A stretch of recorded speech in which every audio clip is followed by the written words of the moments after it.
Welcome to Soul Therapy. I'm Katie. And I'm Kate, and this is a space where we take a deep breath, dive into healing, and laugh a little along the way. Think of this as your cozy corner for exploring how to feel better, grow stronger, and live with more ease. We'll chat about everything from practical tools to soulful insights, all designed to help you connect with yourself and navigate life's ups and downs. We've put together this Soul Therapy session series to help you to come back into alignment. By alignment, we mean living with expression of your true self and values, feeling centered and grounded in yourself, and with an inner peace, trusting in the flow of life and your role within it. So listen along and join in with the exercises, and let us know how you get on. Ready? Let's do this.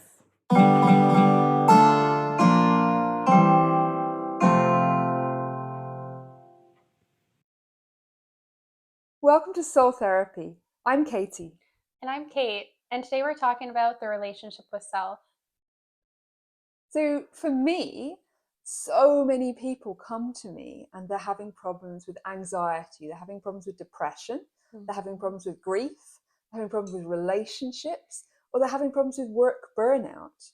And I mean, I've experienced so many of those things myself as well, all of them actually. So what about you? Me too. I've definitely experienced all of them, and every single one of my clients who comes to me, it's always one of those 5 issues. Right, absolutely. And I think this is the thing.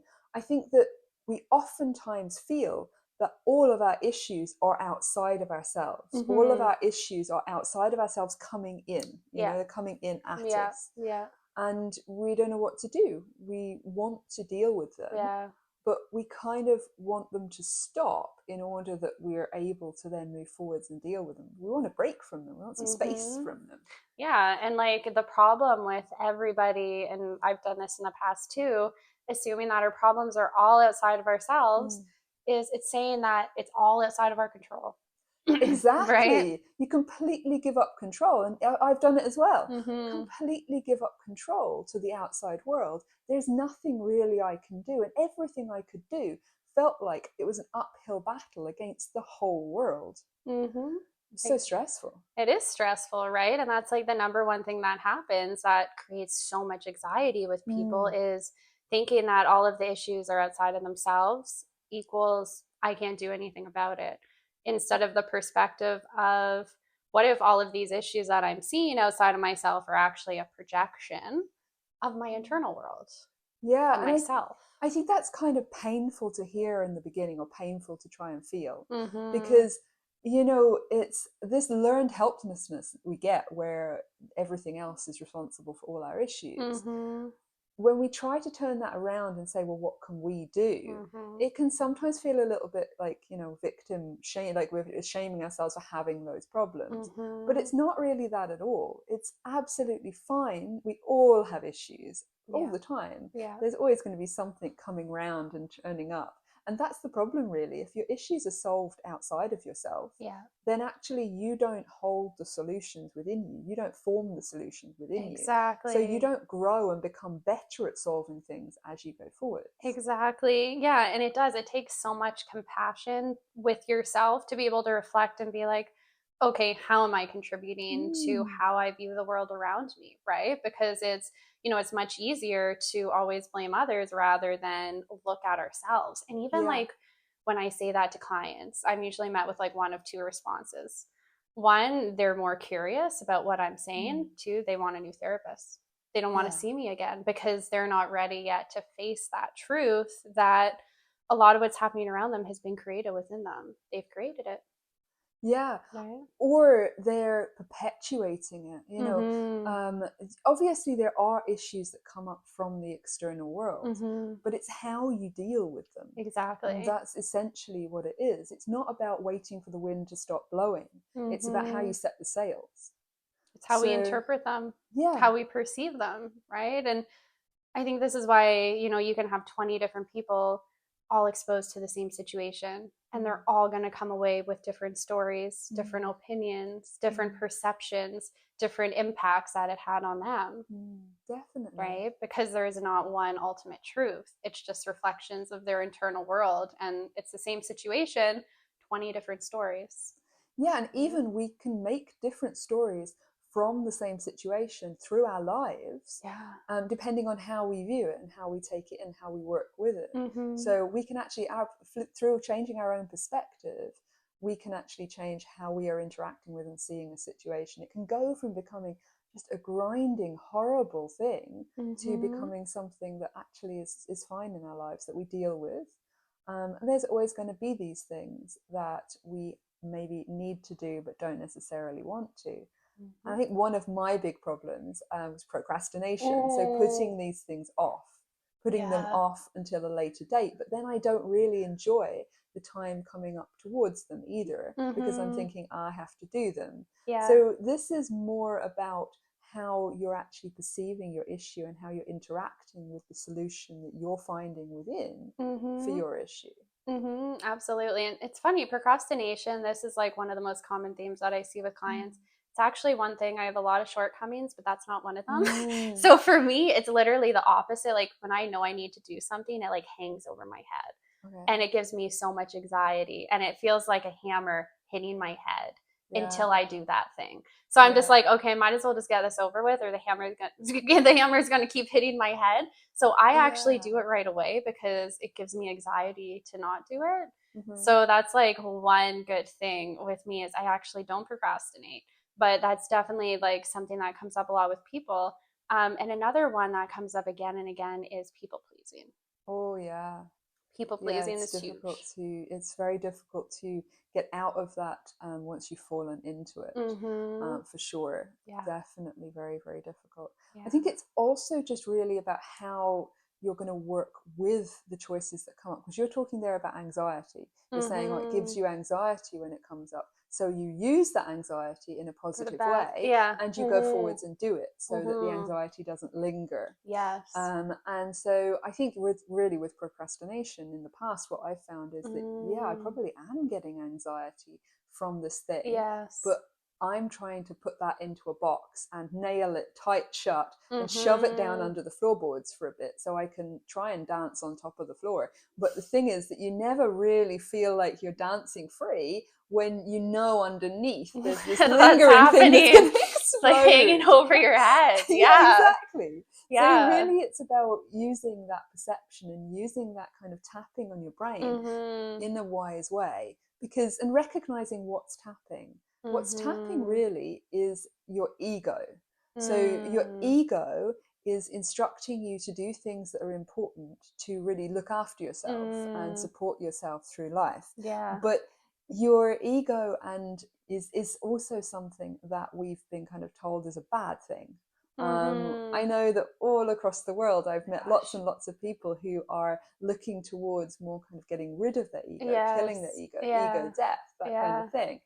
And so, but this kind of anxiety that you're saying that you act upon, it taps on your brain and you act upon it. This is actually a form of your ego kind of coming up to support you to move forwards. So the ego in the right place is not really a negative at all. It's a positive thing. It's something that's supporting you for survival. It's supporting you to prosper. It's supporting you to do well. And it's just reminding you about all of these things that it takes to be alive in our world. Which is like such an interesting perspective, because every self-help book that I've read around, ego and stepping outside of the ego, or like killing the ego, and kind of, a lot of the stories that you hear in Bali as well, which is like a very spiritual place, it was always kind of shunning the ego. And I love how you say that, because like that idea of like shunning any part of ourselves never sat with me either, because like I love like Jungian psychology, and he's all about the integration of accepting all parts of ourselves. And whether we like to admit it or not, the ego is part of us. So the more we kind of push it away, the more we shun it, we're not integrating all those parts of ourselves. And that alone can cause so much split energy and anxiety. Well, now I love my ego. So I did make friends with it. I made friends with it. Make friends with the dark side. I did go through phases where it wasn't helping me, and where it was taking the lead in some elements of my life where it really shouldn't have been. So there was the ego. It gets afraid to make changes, and so it kind of can keep you going on the same thing you've been doing, even though you might have a quiet, gentle voice inside you that's suggesting a change, that's suggesting something different, that's suggesting you maybe need to focus on something else. And that quiet, gentle voice I recognize as the soul. Ego is this loud and pumping, pressurizing voice that will nip into conversations. It will butt in and make sure you hear that voice, you know, because it's about survival, it's about keeping you going. But the soul is this calm and quiet voice, and it's about balancing the two. Exactly. Really. And the problem is that because the ego is so loud, it's like that loud person in the room that always gets all the attention rather than the quiet person, right? So like we do tend to listen more to our ego probably than we should, because it is that loudest voice, right? And to hear the quiet whispers of the soul actually involves us needing to calm our minds enough to hear the quiet, right? Yeah, definitely. And I think also finding some forgiveness for ourselves, because actually our egos formed to look after us, but they were incredibly prominent, of course, when we were small children. And when we actually couldn't support ourselves on our own. So it's fine for us to sit here now, able to support ourselves, able to make sure that we have everything in life, able to balance the ego and the soul. But back when we were small children, we needed somebody to bring us food, we needed somebody to wash us, we needed somebody to even move us around. We couldn't move from place to place. Of course, our ego is that element that said, you need something, you need someone, open your mouth and ask for it in the only way you can, you know. And so there the ego is very, very strong in the beginning, but of course it has to be. Somewhere in life it has to come into balance as we increase in our capacity to actually provide for ourselves. Then the ego comes into more of a balance, or it should. It should. I know I struggled with it for a long time, and this is one of the reasons why I'm really passionate both about people finding balance between the ego and the soul, and I'm very passionate about the fact that, you know, we should learn to love, or we can learn to love our souls and the egos equally, you know, because the thing is that I feel so blessed now to have my ego to look after me sometimes. You know, it points out when I'm hungry and I haven't eaten all day because I've been so excited about something I'm doing that I didn't think about it. And that's a beautiful thing too. Exactly. And I think kind of, you know, sometimes the challenge is that, like you said, as children, our ego controls us and it keeps us alive. And sometimes we don't realize how often we're actually still living in our child self. Like we haven't realized like what kept us safe in our childhood maybe doesn't need to be so present in adulthood, because we're adults now and we're safe and we're in those different phases of life, right? So sometimes the ego controls too much of our adult self, maybe when it doesn't need to, right? Yeah, I mean, I think definitely there is a kind of move in society away from those milestones that guide us into adulthood. So essentially, and I don't mean adulthood like, you know, tick the box, you're old enough for something. I mean like adulthood that you feel that you can own your own life and your own way forwards. And so rather there's a little bit of a societal leaning towards just guiding us through in a kind of shepherded state where we don't necessarily stand in our own power. And if we don't stand in our own power, then our ego is still going to be knocking on the door like it did when we were children, you know. Because we haven't recognized, we haven't come into that ownership of our capacity. Yeah, it's almost like what you're talking about, like those rite of passages, right? That used to be very like prevalent that people would go through. They're not as prominent anymore, right? In society and in the world today. So it's like it's impacting those subconscious or even conscious shifts of how we show up, and that realization that, you know, what happened in the past might not need to serve us in the present. Right, and exactly. And if we can't leave behind that strength of the ego, if we can't step away from it and let go of our ego being so strong, if we can't say, okay, yeah, that was how I needed to be, but now I can be different, then actually our soul voice, that quiet whisper, can be suppressed beneath the ego. And that leads to what I see in so many people, which is a not understanding themselves and a frustration, an undirected frustration with the whole world, or a directed frustration that actually, when they knuckle down to it, when they really dissect that frustration, they find that that's not the real problem necessarily. Exactly. We've put something else in place as the problem because we can pinpoint that, and we can agitate that, we can have a go at it. But is that the real problem? If that was solved, would everything be okay? Sometimes we think it will. Right. So I'm guessing anyone who's listening to this now is asking themselves, do I live in the ego rather than living in the soul? So for people who feel like they're living too much in the ego, what can they do to help balance that soul voice? I mean, I know one of them I always recommend is like that idea of practicing mindfulness, like quieting the mind so you can actually hear the whispers of the soul is a big one. And I don't think a lot of people realize like how much they're actually not living in the present and actually giving room for the soul to speak to them. Right. So yeah, like mindfulness meditation is a big one. Do you have any other things that you find work we for spoke you? about the fact that the ego is kind of this loud, intrusive, kind of aggressive, kind of demanding voice.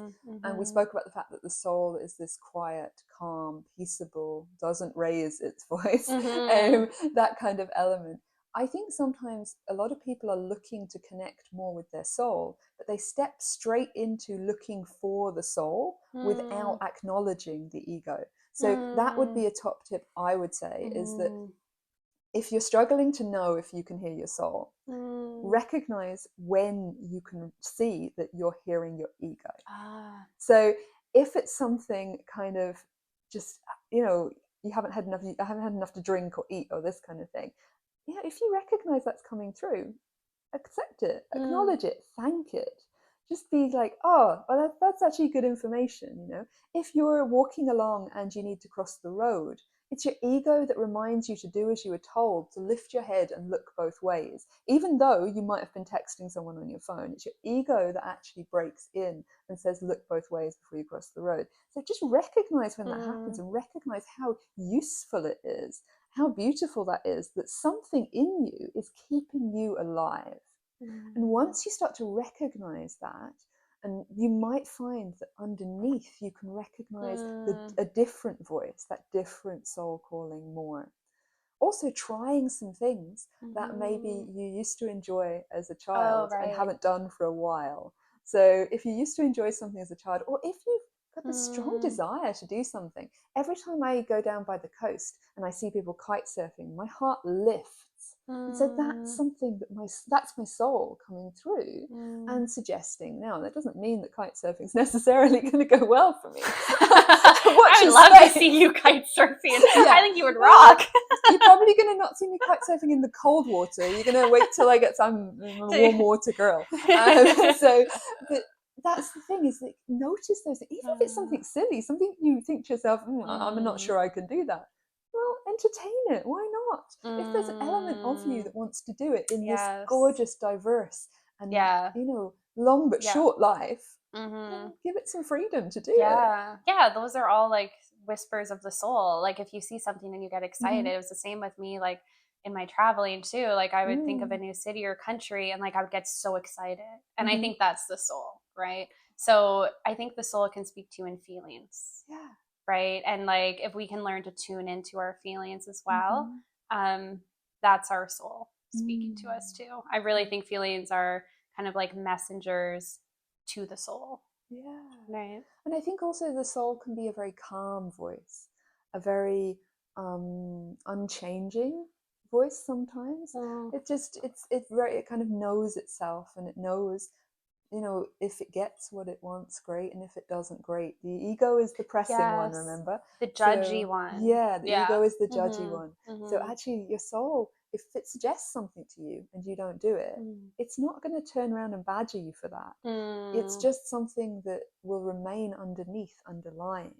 So this is why we really do find that we can feel really frustrated if we don't move with those soul callings, if instead we get fixated on the ego demands. And ego demands can be relatively all-encompassing, but also short-sighted. It might demand that you need lots and lots of money in life, but it might also, which I mean, you need some to survive, of course, but it might also not want to recognize the fact that you're not going to take that with you at the end of the day. So the thing is that the soul is this more enduring thing that says, I'd like to go kite surfing, so spend some money on that. Right. And the ego actually, like, without that contrast of ego and soul, we wouldn't actually be able to listen to our soul. Right? Like, we need that contrast of ego for us to be like, okay, this is the loud, overbearing voice, the fear-based voice, the judgy voice. This isn't, my soul, my spirit speaking to me. But if we didn't have that, then we wouldn't know when the soul or spirit was speaking, right? Absolutely. So it creates that contrast so we can tell the difference of the ego and the soul. Like, because of the work that I've done on myself, I've gotten really good at becoming self-aware of is when my ego is talking and when it's serving me versus when I need to listen more to my soul or tap into my soul, because my ego is just triggering anxiety that's not serving me, right? But without that contrast of the two, how am I going to know the difference? But that's the thing, you need the contrast, and the ego supports the soul then. Yeah, exactly. So the soul has things that it wants in this life, but the ego can support that. So, back to my kite surfing, my soul wants to kite surf. It's looking out the ocean. The ocean is like, 8 degrees out there or something at the moment. My ego is saying, you don't like cold water. We're not going out there in that cold water, And this is also true, okay? So the two things can work together. It's not really a case of ignoring one or listening to the other all the time. It's about this harmony and synthesis and balance of the two. Just don't let the ego overbear the soul so you never hear it. Exactly. And it's looking at now when we kind of take these concepts that we talked about, like ego and soul, and throw them into how this ties into all of the issues we see with clients. Completely, the grief, the relationship, the anxiety, the depression, right? And all of these issues, how, they're projections of our inner world, so to speak, is what we were saying. So it's like, how does the soul and the ego fit into all of these issues? Yeah, it's a really good question. I mean, just once you understand, for me, once I understood my ego self and soul self better, it helped me to deal with all the issues. A lot of, as you said, suggested with the anxiety and the statements about anxiety and using anxiety in a useful way, a lot of the anxiety, the considering what might go wrong in the future or what needs to be done for the future, that's coming from the ego. And a lot of the ruminating over the past, the kind of churning over and over about things that can cause that kind of low and that regret and things like that, that's also coming from the ego, analyzing the past so you don't repeat some mistakes in the future. And that's where depression can come in too, right? So it's finding that balance too of like ruminating from the past and learning from it and then being able to move forward, or staying stuck in the past and not being able to alchemize and learn from those lessons and just replay the past over and over. And that's a lot of the time where depression and it's connecting. It's connecting with your soul. That means that you can have compassion for yourself even as you reflect on those past things that you do not want to do again necessarily, or you would not do the same way again. So it's your soul that brings in that self-compassion that actually can help you move forwards through that recognition, to get that learning, that alchemy, and to move forwards as more the person that's true to you that you want to be. Exactly. Yeah. And some major things that are coming up, like this idea of self-compassion, an idea of, like we were talking about, like acceptance of the ego, like this fits in with what I call the self relationship house that I explain to clients a lot, right? It's like, you have self-acceptance, you have self-love, you have self-forgiveness, right? So when we imagine our internal worlds literally as the structure of a house, and the more solid the structure is, the more solid the walls are, the more solid the windows are, the more we actually want to stay in that house and live within that house, right? So if we can kind of, imagine our internal world and our mind as that self-relationship house, it really makes us realize how important it is to have all of these things, so we can view the world around us in a more positive way, and we can manage issues in a more positive way because we always have that self-relationship house to go back to, that's stable and that's safe and that's secure, right? Yeah, but we're trying to head out into the world without And working the, on the having house the is house to falling come back apart. to. The house has a leak. The Yeah, window's broken, right? foundations are, got holes all over there's them. mold Yeah. growing in the living room, right? So the less time we want to spend in that house. And Mm. when that happens, we tend to go and find those solutions outside of ourselves. And Other that's places to be. We and don't want to that's be in when the we house. focus, yeah, and that's when we put so much energy into other relationships because we don't like the house that we live in, right? So the more we can pull ourselves back to that house and make that home beautiful, the happier we are just to be in that house, the self-relationship house with ourselves, right? And then when we look out the window, everything we see is also more beautiful. But if that house is falling apart, which I see with like a ton of clients, which was me at one point, I had a really bad self-relationship house. It needed major renovations. I pretty much bulldozed down my self-relationship house and just built a new one. Yeah, raise it and rebuild. And sometimes you need to do that. But the more time you spend on building that self-relationship house, the more beautiful it is. And the more you look at that window and the world is beautiful to you. I completely recognize that as well.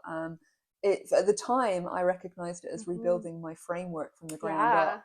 But when I apply that idea to the relationship house, it just comes into mind so much better. Yes. And I really think also what I'd been trying to do before I got to the point where I recognized I needed to rebuild and started to, was that I actually tried to run away to other people's houses, in relationship houses.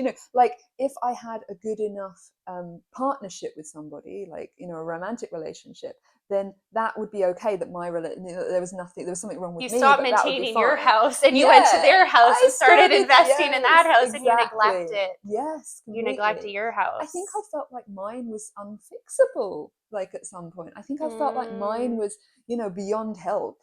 So I should build something new with somebody else or somewhere or other people, but outside of myself. I hadn't really recognized that at the end of the day, it was all coming home to me. Exactly. And this is, I think, like so interesting because you hear, and this happens to me too, or it used to happen to me, is when we go into relationships with others, we tend to lose ourselves, right? And it's literally, when you think of the self-relationship house, if you feel like you're losing yourself, it's because you're neglecting your self-relationship house and you're spending too much time in your other house. And so, right? this in the house with the relationship with that other person, right? And then you get to the point and you're like, oh my gosh, I feel like I've lost myself. Who am I outside of this relationship? Who am I outside of this new identity that I've built? Number one sign, self-relationship house needs some renos. Absolutely. I mean, I definitely did that. I definitely lost myself. But this is something we were talking about the other day, because we were chatting about the fact that when there's something wrong in your relationship with anybody else, instead of picking at what's wrong with somebody else, instead of trying to fix what's wrong with somebody else, rather you can actually just turn around and take time to give yourself what you're not getting from others. Or just take the time to actually do something nice for yourself. What else do you want to do? Open up to something else. Don't chase down this issue that you've got. Rather, go away, reflect, and rebuild and work on really, shine all the windows and the doors and make sure the walls Put in are a new all strong floor. yourself. Yeah, exactly. Don't invest money in that other house. That's not even your house. That can go away anytime. That's a bad investment. Yeah, right? So if you invest money in your own house, in your own self-relationship house, it's always going to serve you. It's 100% guaranteed because you can control it. It's always going to be with you. That other house, maybe not. And if we can trust other people to also do that. So rather than feeling like we need to be a support for, this is grown adults, it's different when it's smaller children, for example, but rather than feeling that they need us because they can't do it themselves, what if we gave them the space to actually work on their own relationship house themselves? And then, if people come to you with their issues, come to you with things that are going wrong, then by all means, be a part of their journey. But it's their journey. And unless they go on it themselves, well, then they're always going to be looking to you for the answer. And that's, I guess, kind of the most negative version of kind of self-help and therapy that I've seen is Mm. something that doesn't actually build people to grow themselves to the point where they Yeah. don't need the therapist, they don't need the help anymore. Exactly, right? And like so many clients have this perception that I'm going to fix them. Like they come to me and they're just like, tell me what to do. And I'm like, I'm not telling you how to build your house. I'm not telling you, like I'm going to help walk you through the emotional process of how you want to build that house. Yeah. But I'm not going to stand there with you and build that house for you or tell you this is the flooring you should put in, this is the window. You have to construct your own relationship house, right? And you have to take responsibility for it. And it's really doing anybody a disservice just to give them advice and expect them to go do it, because sometimes the biggest part is going through the emotional journey that it takes to finish the house. Yeah, right? I think it's just in working with people so that they can actually rebuild for themselves, then you're sending them away empowered and strong and solid. And if anything starts to rock, if there's like a minor earthquake and this foundation start to rock, they are already supported to look within themselves and to rebuild for themselves. Exactly. Obviously, they have the tools. I'm always there. If they want to come back and they want some help in rebuilding, then I'm there. Yes. But they come back stronger people than when they first came to me. Yes. And that's the point.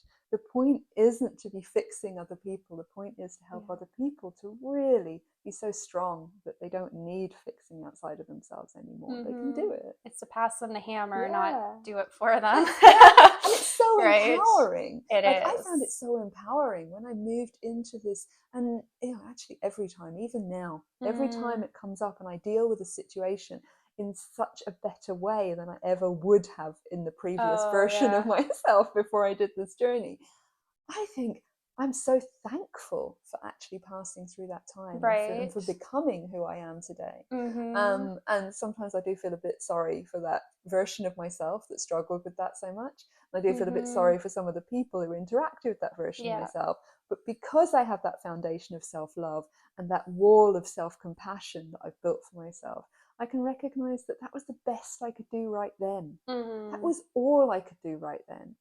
And now I can do better. That's okay. That's a good thing. It doesn't need to be a regret that I have to, pummel myself with across the time. I can just feel glad that now I'm doing better. And that's where self-forgiveness ties in, that one big room in the relationship house, right? Self-forgiveness. So someone who, needs improvement in that room of self-forgiveness, it's actually going to be really hard for them to move forward if they can't practice self-forgiveness. Like that's such a big piece of being able to learn from your past and move forward and do things differently. If we don't have self-forgiveness, we tend to get stuck in the cycle of regret. Right? And we just replay the past again and again, and we just stay stuck in it.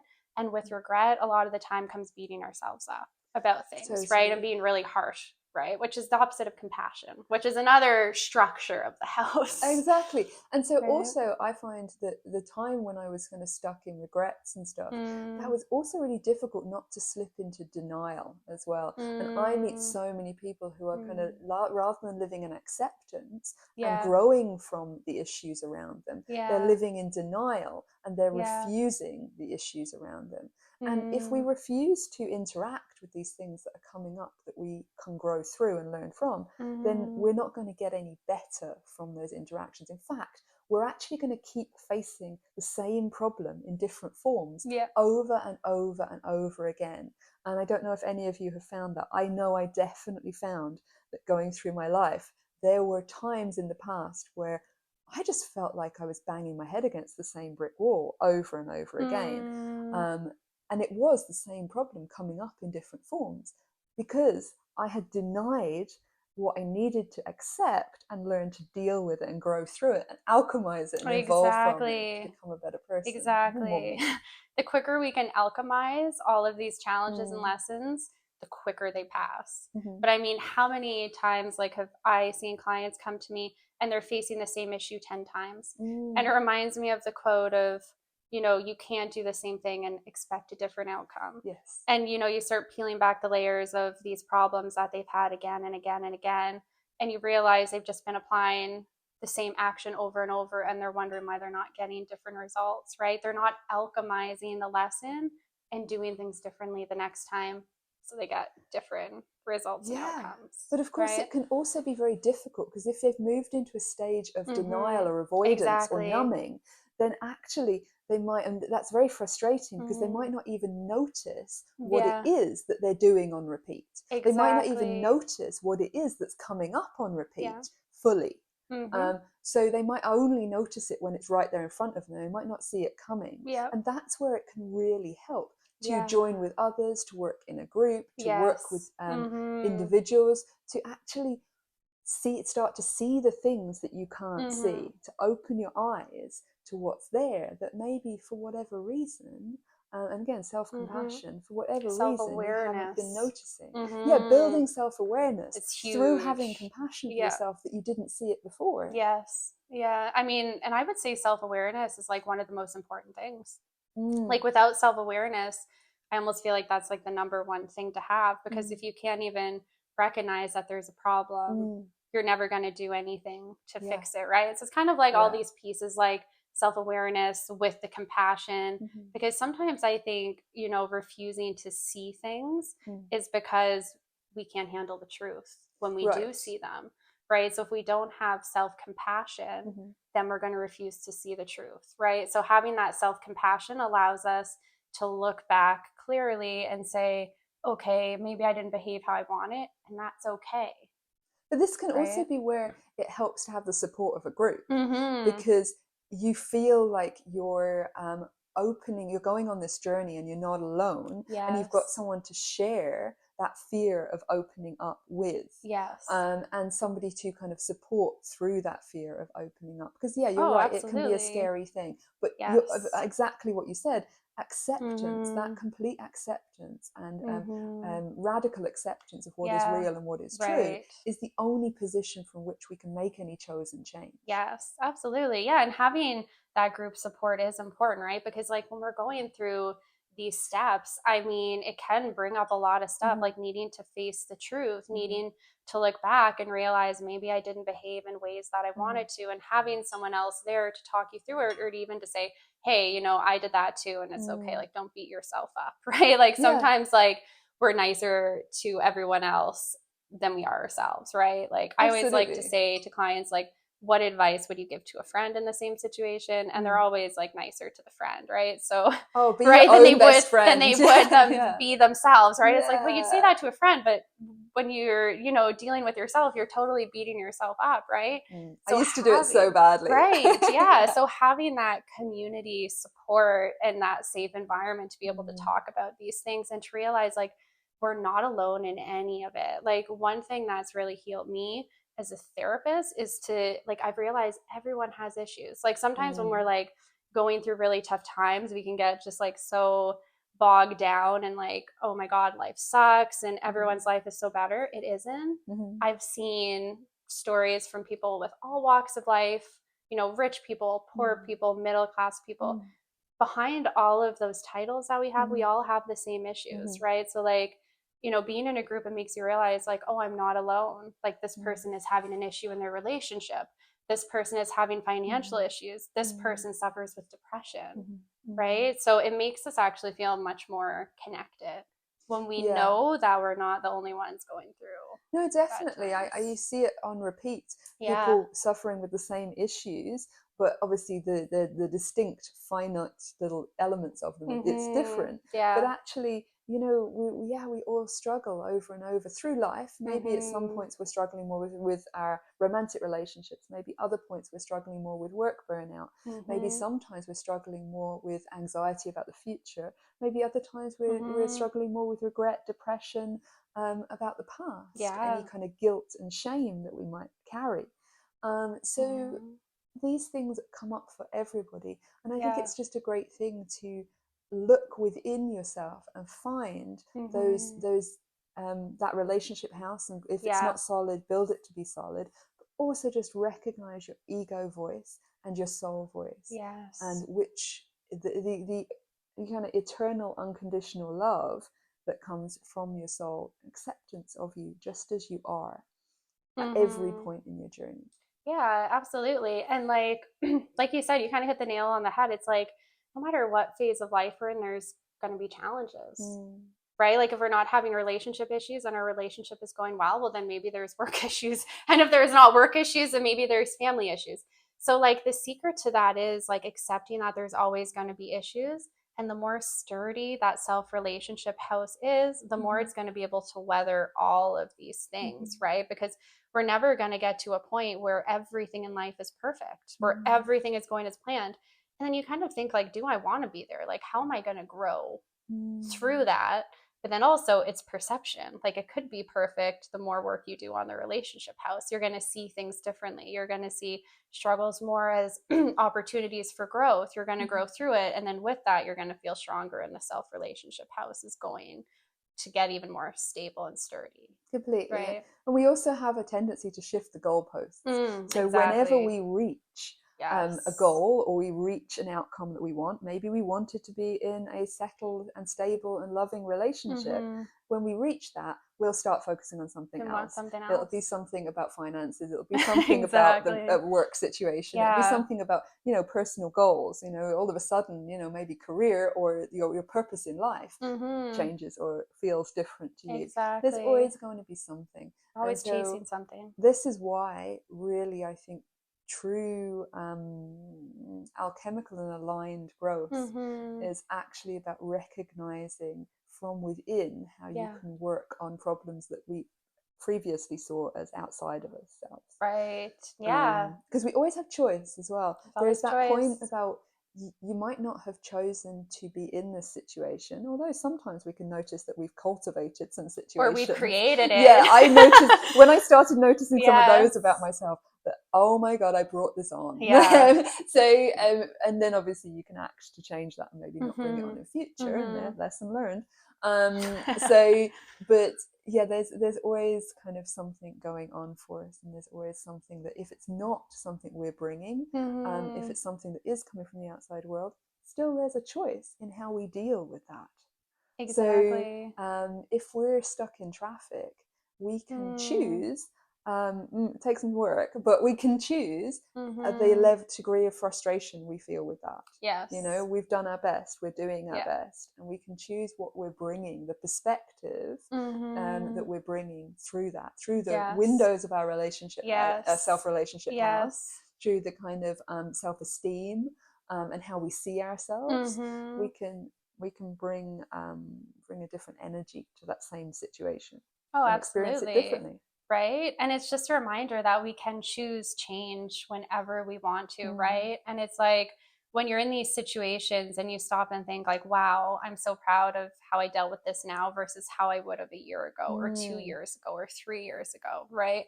And it's important to have those moments of realization too, that you are showing up differently. And it really is that easy. It's such a reminder. Or like they say, it's not easy, but it's simple. Oh, right? Yeah. It's not easy, but it's simple. All it takes is one choice and one action, and you're doing something different. Simple, and it's worthy. Definitely worthy. Yeah. And we're all looking for a different outcome as well. So sometimes people come to me and they say, oh, what should I do? And that's exactly what you were saying, but you can't tell somebody what to do because you actually are, there's much better worth, much more worth in trying to get them to recognize what it is that they actually want to do. What do you want to do? Because I don't want to live your life for you. And I don't want you living my life for me. Exactly. We all want to live our own lives at the end of the day. Yeah. And that's what we're here for. We're here to fully express ourselves as truly as we can. Yeah. And when you tell someone what to do, you're stripping them of their power, of their autonomy, of their decision-making skills, right? Like you're enabling their behavior to always continue to search outside of themselves instead of within themselves. So, when I have clients and I say that and they get triggered and they don't want to see me anymore, that's their decision, but I still like stand strong in that decision that I make, that I'm not going to tell you because I'm not going to do you a disservice, and I'm not going to continue to enable you to search outside of yourself rather than look inside yourself. And when you're ready, hopefully someday they will be, they can come back to me and I'll be there for them. Absolutely. And this is also about the one of the most important things that I developed in myself that I lacked. It's about self-trust. So Yes. without self-trust, it becomes very difficult to actually move forwards Yes. in in the goal of actually living your own true life as yourself. Yes. And so Yeah. that's what we all want, really, isn't it? We want to live our life as best we can, get as much joy out of it, Yeah. and spend as much time in Mm-hmm. happiness.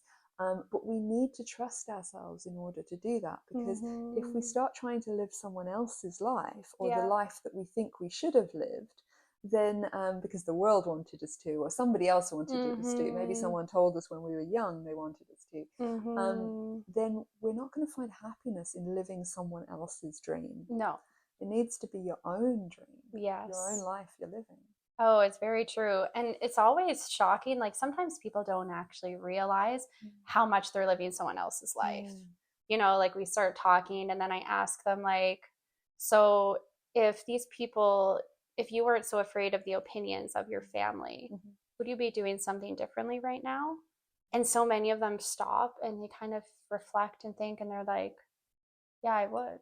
Mm. Right. And sometimes it's just a simple question like that that gets the wheels turning for Mm. people and that makes them realize how much they're letting the opinions of others influence how they're showing up. And again, that's outside of themselves. That's Mm. letting people outside of themselves control them. Mm. And the only person who knows their soul path, their journey, their purpose Mm. is that person. Right. Definitely. I think it can be very challenging. I Mm, noticed, when I wasn't really living as true to myself mm, as I am now, I noticed that I found a lot of blocks in my life. yeah. Lots of I can't. I can't do that because I Mm, can't do this because it's such a shame that this because yeah. it's if this wasn't like this, then of course I'd be able to. It was Mm, I was finding a lot of issues and blocks rather than mm, solutions. But I'm not really yeah. sure that any of those issues and blocks were so real to me. Um, Mm, at the end of the day, what is it that you want to do with yeah. your life? What is it that you don't want to die having not done? You know, Oh. and at that point, if you have things in your life that you don't want to die having not done, Mm, are you doing them? Are you on your way to doing them? Are you doing mm, something? Are you contributing something? Do you have a plan for them in the future? Do you have mm. an idea of when you might do them? And if you don't, well, why? Because for as long as you don't do them, you won't do them. Exactly. But they're so important to you that they're the very few things that you decided you don't want to die having not done. Exactly. Right. And I know this is such like a cliche question. But Mm, I'll always ask like close your eyes and imagine yourself on your deathbed. mm, What are you gonna wish mm, mm-hmm, that you didn't get to do? mm-hmm. And go and do that now. Yeah. This is your chance. Go and do it now. Yeah. Don't Right. look at the mirror and regret kind of whatever age you're at. Mm-hmm. Don't look at the stuff that's gone by. So I try to play this one out. Instead of looking at the mirror and thinking to myself, "Oh, I'm 43." Mm, I look at the mirror and I think to myself, well, it's not that I'm not 23 anymore. It's that what if I was 83, and what would I love to be 43 again and do? What would I love to right. fit into those years between Yeah. 43 and 83? Yeah. And those are the things that I should be doing. Those are the things that should go higher up my list. Mm-hmm. Yeah, and Yeah. that's my soul calling as well. That's my soul. Now, my ego might have to get on board with how we're going to fit that in. How am I Right. going to fit that into life? Yes. Because, like with the kite surfing, okay, it might not be right for me to throw myself into 10-degree water, okay, but I need to have a plan for it at some point Yes. in the Yeah. relatively near future, so that I Exactly. don't let that pass by. So this is one reason actually why clients come to me is because they just love accountability. Like they'll say to Mm, me, I did this because I knew you were going to ask me about it this week, mm, right? So sometimes yeah. just having that support in a group to be like, okay, I know they're going to ask me, I need to do it, can be really beneficial, especially at the beginning because it takes some time to form new patterns, right? Yeah, and I think the excitement as well of being able to Mm, share with somebody, oh, I meant to do, I was aiming Yeah. to do this, or I was Yeah. aiming to, and I did it. Look, it's Share exciting. your It's like, successes. yeah, Yeah. exactly. Get Yeah. excited about it. Mm-hmm. It's life. It's you creating your own life and coming into your own power. Get Yes. excited about it. Yeah. Absolutely. I think Yeah. one of the things that's super important if in moving into self-trust is for us Mm. to try and work out what in the life we're telling ourselves and showing ourselves, what is Mm. really true and what actually is just a story we're making up for ourselves. Right. And that's those stories we're making up for ourselves. We're often kind of projecting our issues into that story that we make up, Mm-hmm. and it's not necessarily real. It's so true. We create stories around everything. Mm, And I don't think what a lot of people realize is those stories that we create are just reflections of our belief systems. mm. They're not oftentimes, 99% of the times, they're not actual truth. They're Right. just stories. So I definitely had like these stories that I would tell myself about, not being worthy or not being good enough, or, people didn't really like me. And Mm-hmm. these things will, even though I've worked through them, they keep coming up in life. Mm. And so one of the ways the other day I noticed they came up in life, a friend of Mm. mine she planned to come and visit me. Mm. And the whole plan was in place. And then she rang me up and she said, oh, something's changed. I'm having an issue. I can't come. I'll come another time in the future, this kind of thing. Yeah. But like, yeah, I can't come right now. And Yeah. immediately, I mean, obviously I said to her, okay, that's no worries, hope Mm-hmm. everything's okay and all this kind of thing. But immediately inside my mind went into this, and it was my ego, went into Mm. this kind of story about the fact that she just didn't want to see me because I wasn't worthy of that, or I wasn't good enough, and so it wasn't worth Mm. her time. And so I went into this entire story and this entire issue, but I noticed that coming up. And so when I noticed that coming up, I asked myself, I said, do I really think this is true? And then there's that, once you kind of work through that and you recognize, there's nothing to indicate that's true. She actually messaged me. By that time, she'd already messaged me to suggest another weekend to meet Mm. up. So there was nothing to suggest she didn't want to come. It was Exactly. just about the fact that I'd made that story up. And I could have let that story really negatively affect my day, really negatively affect my relationship with Imagine her. if you acted on that story and Yeah. you took that story and Mm, went to your friend with that story and you mm, used that story to control how you responded, mm. right? Exactly. So this can all guide us and lead us through things in a way that it's not really real. These Mm-hmm. stories that we come up with, and they're just kind of wounded elements of ourselves. They're kind of hurt Totally. little elements of ourselves that, with Totally. things that went by in the past, that we didn't really know how to deal with.